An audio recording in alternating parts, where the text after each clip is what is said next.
శారీస్ ప్రతి 10,000 రూపాయల కొనుగోలుపై ఒక గోల్డ్ కాయిన్ ఉచితం. మాట్లాడు బ్రో. ఆ రోజు మీరు బిగ్ బాస్కి వెళ్తున్నప్పుడు ఒక బాక్స్ తీసుకుని వెళ్ళారు కదా, లాకెట్. అది టీమ్ సెటప్, అది నిజంగా మీద సెటప్. అది నేను డిస్కషన్ జరిగినప్పుడు థర్డ్ సీజన్ కాల్ వచ్చింది బిగ్ బాస్కి, సీజన్ 3 శ్రీముఖి. అప్పుడు కాల్ వచ్చినప్పుడు అప్పుడు కూడా ఏంటి, బాగుంటుంది అన్న మీరు వెళ్ళండి అన్న అని చెప్పి. నేను 3 ప్రాజెక్టులు కమిటీ ఉన్నా. మనం ఎన్ని రోజులు ఉంటామో తెలియదు. మన క్యారెక్టర్ పక్కన పెట్టేసి వేరే కథ రాసుకోవాలి. మనల్ని నమ్ముకున్న ప్రొడ్యూసర్స్ ఇదైపోతారు. నేను వెళ్ళి ప్రొడ్యూసర్స్ కూడా చెప్పాను, ఇలా ఆఫర్ వచ్చిందని, కానీ వెళ్ళలేకపోతున్నాను. ఆఫర్ వచ్చింది మనం వెళ్ళలేకపోతున్నాం అని చెప్పి వీళ్ళే మళ్ళీ డబ్బులు పెంచరు, మన రెమ్యునేషన్ పెంచరు. మళ్ళీ వీళ్ళు అదే రెమ్యునేషన్. మనకేదో మన ప్రొడ్యూసర్స్ కదా అని చెప్పి ఆలోచింది. నేను వెళ్ళలేదు. సీజన్ 3 అలా మిస్ అయిపోయింది. సీజన్ 4కి వచ్చినప్పుడు, సీజన్ 4 ఒకసారి కాల్ వచ్చింది, మళ్ళీ రెండోసారి ఇంకా కాల్ కూడా కాల్ చేయలేదు, ఎందుకంటే నేను బిజీగా ఉన్నాను. ఇప్పుడు నేను సీరియల్స్లో లేను, నాకు టైం ఉంది. సో ఈ కాల్ వచ్చినప్పుడు నేను ఫస్ట్ ఎవరిని అడుగుతాను, వెళ్ళినా వద్దని చెప్పి. నా వెల్విషర్స్నే కదా అడుగుతాను, మోస్ట్లీ సార్ని అడుగుతాను, నా బాబు గారిని అడగచ్చు. వెళ్దాము అని అంత అయిపోయిన తర్వాత డిస్కషన్ జరిగినప్పుడు ఏమవుతుంది అంటే, నేను డెఫినెట్గా అంటే ఆ షార్ట్ టెంపర్ తోటి రియాక్ట్ అయ్యి ఎవరి మీదకైనా వెళ్ళిపోయి ఏమైనా చేసేసి పెంట చేసుకుని వస్తానేమో అని ఒక 1% డౌట్ ఎవరికైనా ఉండుండొచ్చు. మీకు తెలుసు కాబట్టి మీ చుట్టుపక్కల వాళ్ళకి మీ గురించి.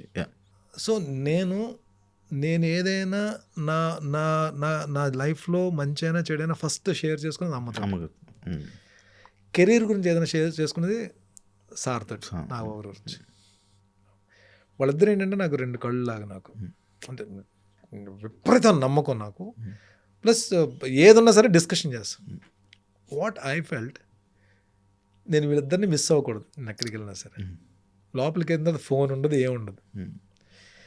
అట్లీస్ట్ వీళ్ళిద్దరు నాతో ఉన్నారు, ఒక భయం ఉంటుంది నాకు. అరే వాళ్ళ దగ్గర పెట్టుకుని ఉండు, నువ్వు ఎవరి మీద పడితే ఆడి మీద, ఎక్కడైనా ఎమోషనల్గా ఎవరి మీదన్నా సరే నువ్వు రియాక్ట్ అవ్వద్దు. అంటే వాళ్ళు నీతో ఉన్నట్టు ఉండాలని చెప్పంటే, నాకు వచ్చిన ఆలోచన ఏంటంటే, డాలర్లో ఒక పక్క అమ్మ ఒక పక్క గురువు అని పెట్టుకుని నేనే చేసుకుని తీసుకుని వెళ్ళా. అది సార్ హౌస్లోకి వెళ్ళిన స్టేజ్ మీద ఉంటే నాకు సార్ ఇది లేకుండా వెళ్తామంటే నాకే ఇది లేకుండా అంటే ఇప్పుడు అక్కడికి వెళ్ళి నేను ఎలా ఉంటుందో బిగ్ బాస్ ప్లాట్ఫామ్ అనేది ఎలా ఉంటుందో ఎక్స్పీరియన్స్ చేయాలని చెప్పి ఒక ఇదైతే ఉంది. కానీ బిగ్ బాస్కి వద్దు నువ్వు వెళ్ళిపో అని చెప్పంటే నాకు జీవితంలో చాలా నష్టం జరిగిపోయిందని చెప్పిన ఆలోచన అయితే నాకు రాదు. అంటే విపరీతమైన, నాకు నీకు ఇప్పుడు కూడా చెప్తున్నాను శివ గారు, ఒక అద్భుతమైన క్యారెక్టర్ కావాలా, బిగ్ బాస్ కావాలంటే నేను ఇప్పుడు క్యారెక్టర్ వైపు ఉంటాను. నేను 200%. ఇప్పుడు నన్ను అడిగినా కూడా నేను అదే చెప్తాను. నేను నిజంగా చెప్తున్నాను, నేను అదే చెప్తాను. కానీ ఇది నాకు ఎక్స్పీరియన్స్ చేయాలంది. అలాగే నేను బిగ్ బాస్ని ఎక్కడ నేను తక్కువ చేయట్లేదు. బిగ్ బాసే లైఫ్ అనుకుని బిగ్ బాస్ హౌస్కి వచ్చిన వాళ్ళు చాలామంది ఉన్నారు. Bigg Boss is the part of my life. నా లైఫ్లో ఒక పార్ట్ అయింది తప్ప Bigg Boss is not my life. నేను నా వేరే కెరీర్ని కొంచెం అటు ఇటు పెట్టి నేను ఈ కెరీర్కి ఎందుకు వచ్చానంటే, నాకు ఒక వేషం ఇచ్చి చేయమంటే పూనకం వస్తుంది నాకు. నేను ఆ రోజు మీరు తిండి పెట్టకపోయినా ఏం చెప్పినా పర్లేదు, అది వేరే. అది నాకు క్యారెక్టర్ అనేది అంత ఇష్టం నాకు. బట్ ఇక్కడికి వెళ్ళేటప్పటికి ఏమైందంటే, వాళ్ళిద్దరూ నాతో ఉన్నారని ఒక భరోసా, ఒక నమ్మకం. నేను ఎక్కడో కొంచెం అనిమని ఉంటాను అన్న ఆలోచన నన్ను అది అలా క్రియేట్ చేసి తీసుకెళ్ళింది. అది వద్దన్నప్పుడైతే బాధపడి సరే ఓకే వద్దంటున్నారు, ఏముంది వెళ్ళిపోదాం అని చెప్పి అనుకున్నా. ఇది లేకుండా దీంతో మిమ్మల్ని పంపించాం, మీరు వెళ్ళిపోయినాను కానీ వెళ్ళిపోయాను. నేను వెళ్ళిపోయాను కామ్గా, నిజంగానే వెళ్ళిపోయాను. వెళ్ళిపోయిన తర్వాత అప్పుడు బయటకు వచ్చిన తర్వాత హౌస్లోకి వెళ్ళిన తర్వాత నేను అడిగా, మీరు ఇది అడగండి, మీరు బిగ్ బాస్ టీంని కావాలంటే అడగండి, ఈ ఇంటర్వ్యూలో చెప్తున్నా. నాకు సార్ ఎప్పుడైతే బిగ్ బాస్ ఓకే అది లేకుండా దాంతోపాటు మిమ్మల్ని పంపించాం పర్ని మీరు వెళ్ళిపోండాను, కానీ నేను ఇమ్మీడియట్గా బయటకు వెళ్ళిపోయి ఎవరైతే నన్ను ఫస్ట్ రిసీవ్ చేసుకున్నారో ఆ పర్సన్ రాగానే వెహికల్ రెడీగా ఉందా అండి, నేను ఇంటికి డ్రాప్ అయిపోవచ్చు, నన్ను డ్రాప్ చేసేస్తారా అని అడిగాను. నేను ఇదే అడిగా, కావాలంటే మీరు మీరు బిగ్ బాస్కి వెళ్ళొచ్చారు కాబట్టి అక్కడ టీం మీకు తెలుసు కాబట్టి యు ఆర్ ద టీమ్. నేను తర్వాత మీకు ఆ పేరు కూడా చెప్తా. ఆ కన్సర్న్ పర్సన్ని వెహికల్ రెడీగా ఉందంటే నన్ను ఇంటి దగ్గర దింపేయండి అని చెప్పన్నా. లేదు ఆగండి మీరు అని చెప్పి మళ్ళీ కూర్చోబెట్టారు. కూర్చోబెట్టి మళ్ళీ రమ్మంటున్నారు స్టేజ్ మీద కంటే మళ్ళీ వెళ్ళాను నేను. Then they allowed me. It's my emotion. ఈ బాక్స్ మీద నాకు మర్యాద మనీష్ గారితో కూడా నాకు డిస్కషన్ జరిగింది. నాకు బాధ అనిపించింది. బట్ లేటర్ హీ రియలైజ్డ్ అది అంటే అదే అంట. ఇప్పుడు ఆ టైంలో ఆ సిచ్యువేషన్లో మనకి మనీష్ అన్న మాటకి బాధ వచ్చి ఉండొచ్చు, కానీ అది కూడా మనీష్ గేమ్లో భాగమే తప్ప తనకి నా మీద ఎవరి మీద పర్సనల్గా ఎవరి మీద ఇది లేవు. నేను తను బయటకు వచ్చిన తర్వాత మా వాళ్ళు ఫోన్ చేసి అడిగితే నాకు సపోర్ట్ చేశాడు మనీష్. అవును, మనీష్ నాకు సపోర్ట్ చేశాడు పాపం. వీళ్ళు అడిగితే బయటస్ ఇచ్చాడు పాపం. ఇంకోటి నేను బయటకు వచ్చిన తర్వాత నా గేమ్ని అప్రిషియేట్ చేస్తూ ఒక పెద్ద నోట్ పెట్టాడు నాకు. నిజంగా ఇప్పుడు ఆ రోజు గేమ్లో కూడా నేను హౌస్లో ఉండి నాగ్ సార్ ద్వారా రిక్వెస్ట్ చేసి శ్రీజాన్ని బెడ్ బెంచ్ తోసిన దానికి నేను ఎంత బాధపడ్డానంటే, అందుకని హౌస్లో 2-3 సార్లు సారీ చెప్పా. నాగ్ సార్ని అడిగి కూడా ఈ హౌస్లో ఉండి ఒకదానికి ఎప్పుడు నాకు గిల్ట్ ఇప్పటికీ కూడా మనసు బాధపడుతుందంటే that is because of Sreeja అండి. మళ్ళీ హౌస్ నుంచి కూడా సారీ చెప్తున్నానని చెప్పి శ్రీజాకి సారీ చెప్పా. అదొకటే బాధపడ్డాను తప్ప మిగిలిన ఏ విషయాలు కూడా నేను ఇది తప్పు చేశానని చెప్పి భావన అయితే నాకు ఎక్కడ కలగల. ఇంకొకటి ఉన్న ఇది ఏంటంటే నాగబాబు గారు రికమెండ్ చేయడం వల్లనే మళ్ళీ రెండో అవకాశం వచ్చింది. ఆయన వల్ల టాప్ 14 వరకు వెళ్ళారు, ఆయన రికమెండేషన్ ఉంది అనేసి అన్నారు. దానికి క్లారిటీ ఇవ్వాలని ఎప్పుడైనా అనుకున్నారా? నాగబాబు గారు ఇది బిగ్ బాస్. నాగబాబు గారు మెగా ఫ్యామిలీ సినిమాలు, చిరంజీవి గారి సినిమాలు. నాగబాబు గారు బిగ్ బాస్ హౌస్లోకి పంపించడం ఈజీయా, ఈ మెగా హీరోలు సినిమాలు చేసే క్యారెక్టర్ చెప్తే ఈజీయా? సినిమాలు చెప్తే ఈజీ. ఇదే కదా ఈజీ. ఇప్పుడు వచ్చి వరుణ్ తేజ్ సినిమాలు నన్ను ఎక్కడ చూసారా మీరు? లేదు. చూసారా? లేదు. వాల్తేరు వీరయ్య డైరెక్టర్ బాబీ గారు ఇచ్చిన క్యారెక్టర్, నేను వెళ్ళి రిక్వెస్ట్ చేసుకున్న క్యారెక్టర్. ఒక సినిమాలో వేషం ఆడడానికే 10 సార్లు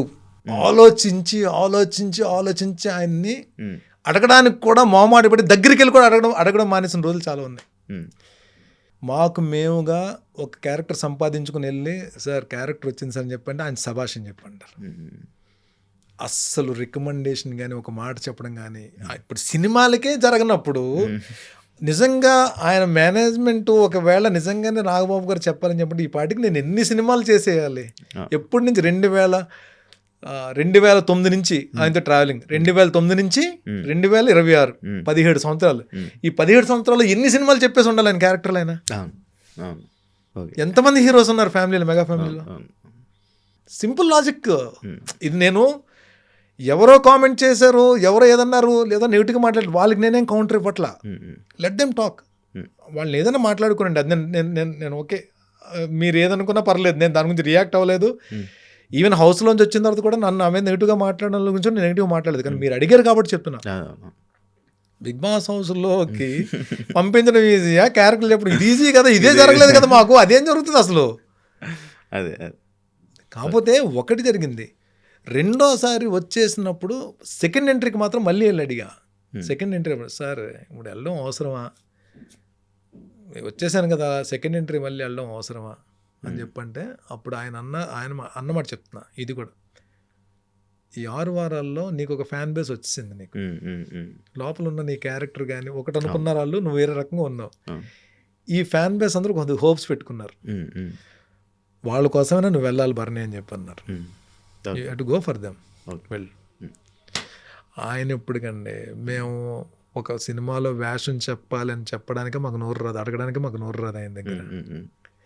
వీఆర్ డిఫరెంట్ అండి, మా రిలేషను, మా అనుబంధం. ఆయన నాకు ఒక్కటే హ్యాపీయెస్ట్ పార్ట్ ఏంటంటే ఆ స్టేజ్ మీదకి వచ్చినప్పుడు ఆయన ఎక్కడి నుంచో ట్రావెల్ చేసి వచ్చారు, అదర్ కంట్రీ నుంచి వెళ్ళి ఆ జెట్ లాక్లో ఉండి నీరసంగా ఉండి నిద్రలేదు. ఒక మెయిన్ పర్సన్ పార్టీలో ఒక మెయిన్ పర్సన్కి సంబంధించిన వాళ్ళ ఇంట్లోకి సంబంధించిన మ్యారేజ్కి అటెండ్ అవ్వాలి, అది కూడా వదిలేసి ఆ వీక్నెస్ కూడా వదిలేసి ఫ్యామిలీ వీక్ గురించి నా గురించి మా మదర్ని తీసుకుని స్టేజ్ మీదకి వచ్చి అలాంటి ఒక నేషనల్ టెలివిజన్లో ఇంతమందికి తెలిసేలా భరణి నా తమ్ముడు, నా ఆత్మీయుడు అని చెప్పన్నారు. చాలు, ఆ మాట చాలు. జనాలు ఎవరేమనుకుంటే ఎవరేం మాట్లాడుకుంటే నాకు ఎందుకండి, the brother from another mother, ఒక దేవుడిచ్చిన ఒక అద్భుతమైన బహుమతి ఆయన మాకు, నాకే కాదు ఆయన చుట్టుపక్కల ఒక 5-6 ఉన్నాం, మా అందరికీ కూడా ఒక విలువైన దేవుడిచ్చిన గిఫ్ట్ ఆయన మాకు. ఎందుకంటే ఆయన వలన మాకు కెరీర్లో ఏం జరిగిందో మాకు తెలియదు, కానీ మా జీవితాల్లో మా అందరికి మంచిగా జరిగింది. హెల్త్ పరంగా కానీ, మా ఫ్యామిలీస్ పరంగా కానీ, మా ఆలోచన విధానంలో కానీ ప్రతిదీ కూడా చాలా మంచి మార్పులు వచ్చాయి. మా అందరికీ కూడా, నాతో పాటు 4-5 వాళ్ళందరూ కూడా మంచి మార్పులు వచ్చాయి. Is a gem of a man అండి. ఏ టాపిక్ ఇచ్చినా, ఏది ఇచ్చినా సరే మాట్లాడగలరు. బుక్లా డిప్యూటీ సీఎం గారి లాగా, ఆయన లీడర్ గారి లాగా ఈయన కూడా బుక్స్ ఎక్కువ చదువుతారు. విపరీతం నాలెడ్జ్, మంచి ఏదో చెడోదో తెలుసు. అందుకనే ఇప్పుడు మీకు ఎందుకు చెప్పాను, నేను ఎందుకు చెప్తున్నాను మా వాళ్ళకి, ఏమైనా నెగిటివ్ కామెంట్స్ వచ్చినా సరే మీరు జస్ట్ కౌంటర్లు ఇవ్వకండి, జస్ట్ వదిలేయండి. దానికి మళ్ళీ మీరు కౌంటర్లు ఇవ్వకండి. ఇది ఎక్కడి నుంచి, ఇలాంటి ఆలోచనలు ఎక్కడి నుంచి వస్తాయి? మీరు ఒకటే, మీకు మందు అలవాటు లేదు, 5 మందు అలవాటు ఉన్న ఫ్రెండ్స్తో పాటు మీరు తిరిగారు అనుకోండి, మీరు 6వ వ్యక్తి అవుతారు. 5 ప్యాక్ ఆడే బ్యాచ్ తోటి మీరు తిరిగారు అనుకోండి, మీరు 6వ వ్యక్తి అవుతారు, ప్యాక్ ఆడే బ్యాచ్ అవుతారు. 5 టెన్షన్ పార్టీ తోటి మీరు తిరిగారు అనుకోండి, 6వ వ్యక్తి అవుతారు, మీరు టెన్షన్ పార్టీ అవుతారు. 5 ఫిజికల్ ఫిట్నెస్ వాళ్ళతో మీరు తిరిగారు అనుకోండి, ఆటోమేటిక్గా మీరు కూడా జిమ్కి వెళ్ళి ఫిజికల్ ఫిట్నెస్ సంపాదించాలని ఆలోచన వస్తుంది. 5 మంచి వ్యక్తిత్వం ఉన్న మనుషులతో పాటు మీరు తిరుగుతున్నారు అనుకోండి, మీకు కూడా వ్యక్తిత్వం డెవలప్ అవుతుంది. This what happens. Your friends, me friends ఎవరో చెప్తే మీరేంటో నేను చెప్తా. సింపుల్ అంటారా? ఇప్పుడు నేను బయటకు వచ్చిన అన్న, వాళ్ళు బయటకు వచ్చిన తర్వాత ఇంటర్వ్యూలు ఇలా అన్నారన్నా అంటే ఏమైంది? ఇప్పుడు వాళ్ళకి నాకు హౌస్ లేని గొడవలు అయ్యాయా? ఏమి డిస్కషన్ లేవన్నా? లేవు కదన్నా, మరి మనతో గొడవ అవ్వకుండా కూడా ఎందుకు వచ్చి మాట్లాడారన్నా అంటే, అబ్బాయి అది నా మీద కోపం కాదు, వేరే వాళ్ళని సపోర్ట్ చేసే ప్రాసెస్లో కంపల్సరీ నా గురించి మాట్లాడాలి. అది మనల్ని ఏదో తొక్కేద్దాం, మనల్ని కొట్టేద్దాం అని కాదు, వేరే వాళ్ళని సపోర్ట్ చేస్తున్నారు కాబట్టి ఆ టైంలో ఎవరు అవతల వైపు అపోనెంట్ అని చెప్పి వాళ్ళు ఫీల్ అవుతున్నారు, వాళ్ళ గురించి బ్యాడ్గా మాట్లాడతారు. దట్స్ నాట్, దాన్ని మీరు తీసేసుకోక నేను బాధపడాలి కదా, మీరు కూల్గా ఉండండి. This what I said. మా వాళ్ళతో ఏం చెప్పాను నేను, మా కజిన్స్ ఇద్దరితో అదే చెప్పాను. అన్న వాళ్ళు ఇలా మాట్లాడారన్న, మాట్లాడినే ఉంటారు బాబు, ఇప్పుడు ఏమైపోయింది హౌస్లో వాళ్ళకి నాకేమైనా గొడవ అవ్వడం చూసారా అని చెప్పాను. లేదన్నా, మరి గొడవలు అన్నప్పుడు ఎందుకు మాట్లాడాలంటే మన మీద కోపం కాదు, మన మీద శత్రుత్వం కాదు, వాళ్ళకి మనకు ముఖ పరిచయం లేదు, బయటకు వచ్చి మన గురించి అలా మాట్లాడుతున్నారంటే అది మన మీద కోపం కాదు, వేరే వాళ్ళకి సపోర్ట్ చేస్తున్నారు కాబట్టి మన మీద అలా మాట్లాడారు. ఇలా ఆలోచిస్తే మీకు ఎప్పుడు కోపం రాదురా బాబు, వదిలేయండి రా బాబు అని చెప్పాను. అన్న మరి రేపు వాళ్ళు కనబడితే వాళ్ళు మాట్లాడదాం. మనం వెళ్ళి నా గురించి ఆ రోజు మీరు ఇంటర్వ్యూలో అలా మాట్లాడారండి, నాకు చాలా బాధగా ఉంది, చాలా అద్భుతంగా మాట్లాడింది, ఎంత ఎమోషన్స్ ఏమి ఉండవు కదా. ఒకవేళ మనం వెళ్ళినప్పుడు వాళ్ళు నవ్వి మంచిగా మాట్లాడారనుకో, రెస్పెక్ట్గా మాట్లాడదాం. ఒకవేళ మాట్లాడదనుకో కామ్గా ఉందాం. దట్స్ ఇట్ కదా. మనిషి అవసరం అన్నది ఎప్పుడు ఏ రకంగా అవసరం ఏర్పడుతుంది తెలియదు. నేను చెప్పను, నేను హౌస్లోంచి 2-3 బయటకు వచ్చిన తర్వాత నా హెల్ప్ అవసరమైంది. ఇప్పుడు వాళ్ళు కాల్ చేసినప్పుడు, నువ్వు హౌస్లో ఉన్నప్పుడు టాస్క్లో నువ్వు అక్కడ స్ట్రాటజీ ఉపయోగించావు కాబట్టి ఇప్పుడు ఈ హెల్ప్ నేను చేయను, అలాగే ఎవడన్నా మాట్లాడతాడండి. రాత్రి 11:30 ఫోన్ వచ్చినప్పుడు ఎవరైనా ఈ హెల్ప్ కావాలన్నప్పుడు ఇమ్మీడియట్గా మన వల్ల అవుతుంటే ఇమ్మీడియట్ రియాక్ట్ అవుతాం కదా. That's what happen. అదే నేను అన్నా, we are not artist, we are not contestants. ముందు మనం ఏంటి, మనిషి కాబట్టి మనిషిగానే ప్రవర్తిస్తాం. బయటకు వచ్చిన తర్వాత అందరూ హ్యాపీగా ఉన్నాం. ఇమాన్యుల్ రెగ్యులర్ కాల్ చేస్తాడు. సుమన్ శెట్టి అంటే కొడతాడు. నేను కాల్ చేయకపోతే కోపడతాడు, అలుగుతాడు. సుమన్ శెట్టి అంటే ఇప్పుడు నాకు వీక్నెస్, నాకు లేదు నిజంగానే. ముందు కనబడినామంటే ఇలా పట్టుకుని ఇలా చూస్తాడు, ఇలాగా ఇక్కడ ఉంటాను కదా, ఇలా చూస్తాడు, ఏంటి తమాషాలుగా ఉందా నాకు కాల్ చేయలేదండి. రాత్రి 12:30 కాల్ చేస్తాడు. ఒకవేళ నిజంగా అలిసిపోయి పడుకునిపోయి కాలుతున్నాను అనుకోండి, మిస్డ్ కాల్ చూసి ఫోన్ మిస్డ్ కాల్ చూస్తాను కదా, పొద్దున్న లేచి జిమ్కి వెళ్ళే ముందు టైం తర్వాత కాల్ చేస్తాను. అంతేలే అన్నా, మా కాల్స్ ఎందుకు పిక్ చేస్తావు, మేమంటే మాకు బర్ణన కావాలి కాబట్టి ఇలా ఉంటుంది. Emotional blackmailing. Such sweet hearts.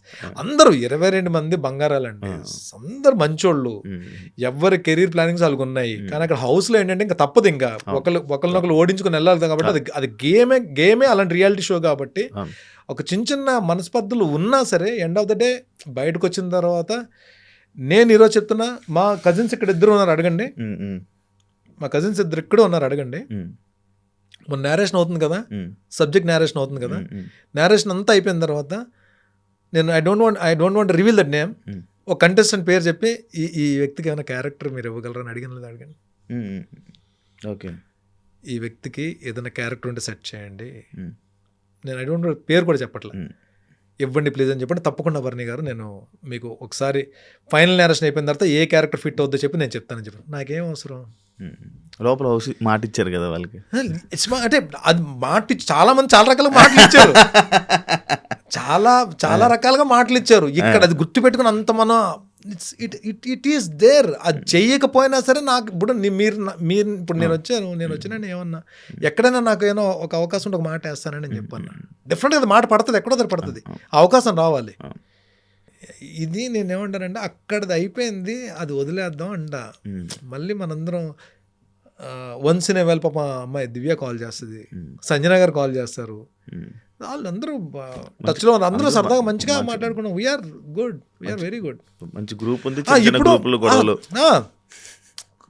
నేనేమంటానంటే ఒక మా వాళ్ళు ఏదైనా స్క్రీన్ షాట్ తీసి నేను తక్కువ వెళ్తాను, మా వాళ్ళు వెళ్తారు ఇన్స్టాలోకి, లేదంటే ఇలా అయిందని పోస్ట్ చేయగానే ఏం పెట్టాలో కూడా చెప్తా. ఒక స్క్రీన్ షాట్ తీసి పెడతారు. అంటే సింపుల్ జస్ట్ ఎగ్జాంపుల్గా చెప్తున్నాను, నేను సీరియస్గా తీసుకోకండి. ఇమాన్యుల్ పాపం ఒక 1 వీక్ నుంచి కలుద్దాం అని చెప్పంటే నేను నా షూట్స్లో బిజీ ఉన్నాను, తన షూట్స్లో తను బిజీ ఉన్నాడు.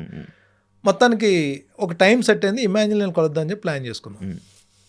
నేనేంటి అక్కడికి ఒక డైరెక్టర్ నేరేషన్కి వస్తున్నాడు. నా ఆలోచన ఏంటంటే నేరేషన్ అయ్యే లోపల వీళ్ళిద్దరు వచ్చేస్తే డైరెక్టర్కి వీళ్ళిద్దరిని పరిచయం చేద్దామని. ఎవరిని? సుమన్ శెట్టిని, ఇమాన్యుల్ పరిచయం చేసి చూడండి మన కథలో వీళ్ళిద్దరికి ఏమైనా సెట్ అవుతాయి క్యారెక్టర్, ఇది నా ఐడియా. వీళ్ళు రావడం ఒక 1/2 గంట లేట్ అయింది, డైరెక్టర్ గారు వెళ్ళిపోయారు. ఇమాన్యుల్ సుమన్ ఇద్దరు వస్తున్నారు కదా అని చెప్పి సుమన్ తర్వాత ఫోన్ చేసినప్పుడు అన్న మరి దివ్య అని చెప్పండి మనడు పాపం అనగానే సరే దివ్యకి ఇన్ఫర్మేషన్ ఇచ్చి దివ్య కూడా వచ్చింది. చాలా రోజులతో కలిసాం, మాట్లాడుకున్నాం. సరదాగా తను ఏదో బ్లాగ్ చేసుకున్నాడు, అంతా అయిపోయింది, మాట్లాడుతూ నేను ఈ మా వాళ్ళు ఏంటంటే ఒక ఫోటో 4 కలిసారు కాబట్టి ఇన్స్టాలో పోస్ట్ చేద్దాము అని చెప్పండి ఇన్స్టాలో పోస్ట్ చేశారు. ఇన్స్టాలో పోస్ట్ చేసిన చాలా కామెంట్స్ వస్తాయి కదా,